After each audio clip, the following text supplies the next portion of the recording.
Certa vez me disseram aquela famosa frase: rapaz, esse trabalho aqui é para ontem.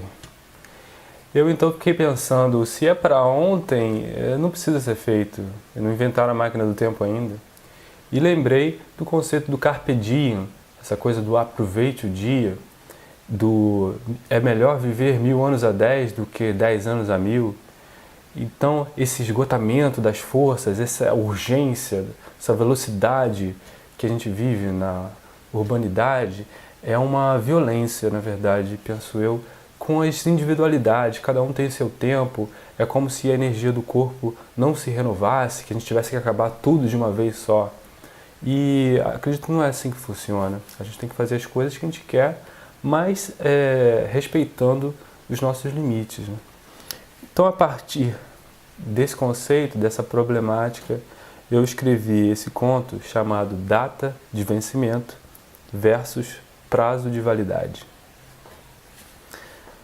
Como reflorestar uma natureza pessoal tão abalada, aturdida pela possibilidade da queda de balões, da queda de aviões amplamente tripulados, da queda em tropeção de um guaxinim que cai sobre a última muda de uma planta do período Mesozoico, impossibilitando-a de se reproduzir.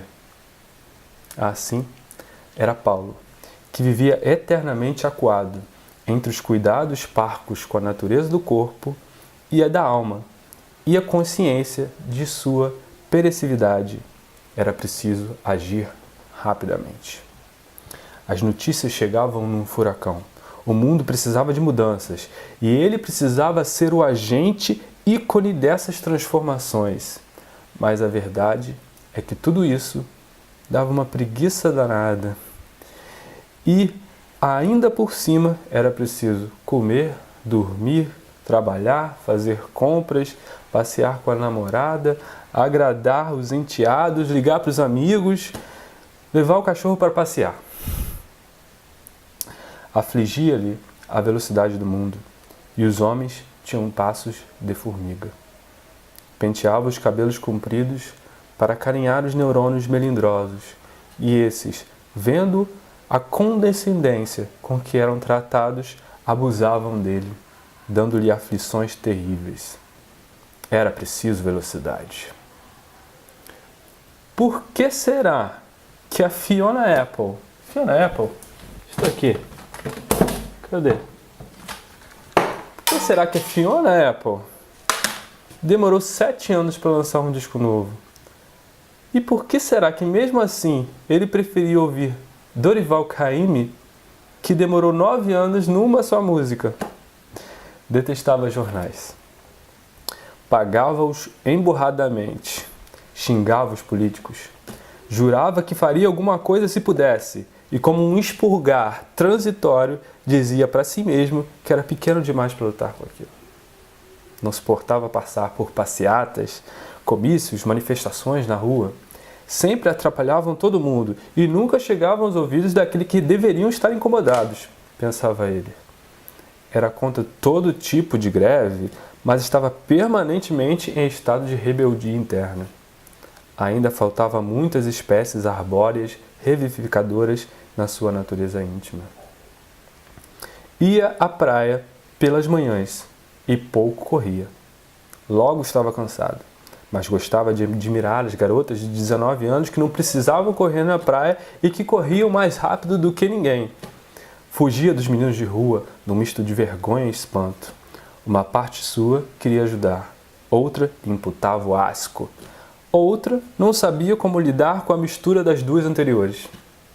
Precisava de vitaminas. A vitamina do sol, talvez, a vitamina D do sol, talvez, daquele sol que ainda iria aquecer muitas gerações depois dele. Daquele sol que não tinha a menor necessidade da posteridade como ele, pois era impossível ser alheio àquela estrela grandiosa. Entretanto, Paulo era facinho de ser ignorado. Era um tipo comum, meio magrelo, branquelo, que se podia passar por estrangeiro, mas isso apenas por fotografias. Ao vivo logo se notava a sua carioquice de sotaque assobiado e resquícios de uma malandrice, mas do tipo meio baixa. Era daquelas pessoas que paravam num bar só para assistir o jogo do time adversário. E todos os dias, religiosamente, ligava a TV no Jornal Nacional, presenciando todo tipo de notícia paralisante que nos faz parecer cada vez mais impotentes. Não se resguardava. Queria saber dos problemas do prédio, das picuinhas do trabalho, da situação financeira instável dos parentes. E xingava todos eles. Dizia ser muito equilibrado, mas como só se autoelogia dessa maneira quem sente falta do balanço em sua vida, quase ninguém o dava ouvidos. Tinha amigos, claro, porque mesmo Hitler devia os ter, mas esses, alinhados a uma afinidade destruidora, só fermentavam ainda mais a sua alma sofrida, que, em contrapartida a uma necessidade de permanência atroz, produzia-lhe imensos desgastes físicos, emocionais, mentais. Mas o que fazer? Queria um filho, mas a namorada, mãe de gêmeos, já não estava mais na mesma sintonia. E seguia então aquela vidinha torpe e anestesiadora dos futebols e da corrupção política. E no final das contas, não era mesmo um grande exemplo social. Frequentemente se distraía jogando lixo no chão. E quem o visse sabia que não tinha mesmo consciência da tamanha naturalidade desse ato. Furava sinal de trânsito e recorria raivosamente das multas quando essas chegavam em seu apartamento. E todos os conhecidos concordavam que no sinal amarelo se pode acelerar ainda mais o carro. Tentava, enfim, talvez por uma educação rigorosa, mas nem tão moral assim, seguir a velocidade ciclópica do cotidiano, estar a par das piores coisas, e essa, a velocidade, por vez, o atropelava, sem a menor cerimônia. Enfim, como era de se esperar, infelizmente, um câncer lhe acometeu. Paulo era forte e não quis nem mesmo a namorada ou os enteados no acompanhamento seu ao hospital. Sua mãezinha, curvada pelos anos, o acompanhou do seu modo lento, porém eficaz.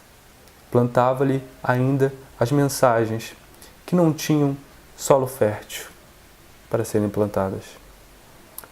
Sua lucidez ainda o impressionava, porém nada comentava. Estava abalado, queria logo sair dali. A cirurgia foi rápida, mas a recuperação da faringe foi tão lenta que teve que passar um aniversário de 45 anos no hospital.